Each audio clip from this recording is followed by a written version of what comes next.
दोस्तों, मैं रिद्धिमान अंसारी आप सभी का अपने YouTube चैनल पर बहुत बहुत स्वागत करता हूं और उम्मीद करता हूं कि आप सभी लोग बहुत अच्छे होंगे। देर न करते हुए आपको बताना चाहूँगा कि आज दिनांक 8 मार्च को अंतर्राष्ट्रीय महिला दिवस के शुभ अवसर पर सुशीला पैलेस में जन विकास संस्था के द्वारा एक प्रोग्राम आयोजित किया गया, जिसकी मुख्य अतिथि रही मछली शहर की विधायक डॉक्टर रागिनी सोनकर।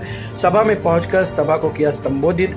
इस अवसर पर मछली शहर के कुछ समाजवादी वरिष्ठ नेता और कार्यकर्ता भी मौजूद रहे, जिसमें हमारे कजियाना वार्ड के वरिष्ठ समाजवादी नेता जो है डॉक्टर हसन सभासद साहब, मुन्ना सभासद साहब, आरिफ अंसारी साहब, इश्तियाक अंसारी साहब, तबरेज नेता साहब समेत कई कार्यकर्ता मौजूद रहे। आपको बताना चाहूँगा कि इस सभा में पहुंचकर डॉक्टर रागिनी सोनकर अंतर्राष्ट्रीय महिला दिवस के शुभ अवसर पर महिला को सशक्त करने और महिला के अधिकारों के बारे में बताया और साथ ही साथ जो है महिला को एकजुट होने हेतु लोगों को जागरूक करने का भी कार्य किया। आइए देखिए क्या कुछ कहा विधायक डॉक्टर रागिनी सोनकर ने महिलाओं को।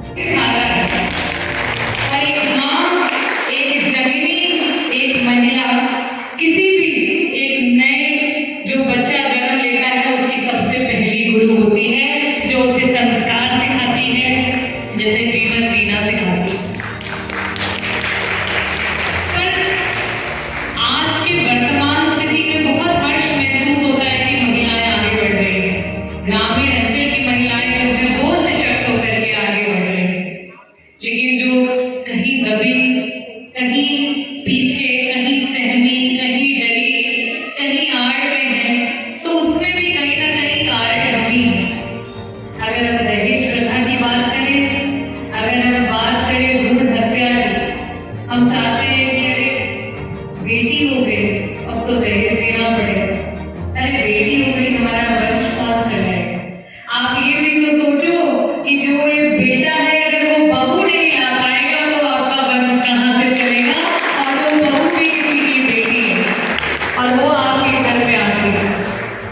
तो आज इस पक्षपात, इस भेदभाव को जब तक हम स्वयं नहीं निकालेंगे तो हम दूसरों से कैसे अपेक्षा कर सकते हैं कि वो निकालें। और इसे निकालने के लिए हमें अपनी बेटी की पढ़ाई लिखाई ड्यूटी पे, लेकिन अगर जब हम बहू घर लेकर के आ जाते हैं तो हम चाहते हैं वो किचन संभाले, वो सासू माँ का पैर दबाए, वो घर के सारे काम करे, सारी जिम्मेदारी उठाए। लेकिन हमारी बेटी जब कहीं बहू बन करके जाए तो उसके हाथों से किताब और कलम न छीनी जाए। जिससे जितना अधिकार एक पुरुष का है उतना ही हमारी महिलाओं का है। और मैं हमेशा सबसे पहले गर्व महसूस अगर किसी चीज पे करना चाहती हूँ तो अपनी मिट्टी, अपनी धरती माँ पे करना चाहती हूँ कि वहाँ मैंने जन्म लिया और वहाँ के लोगों के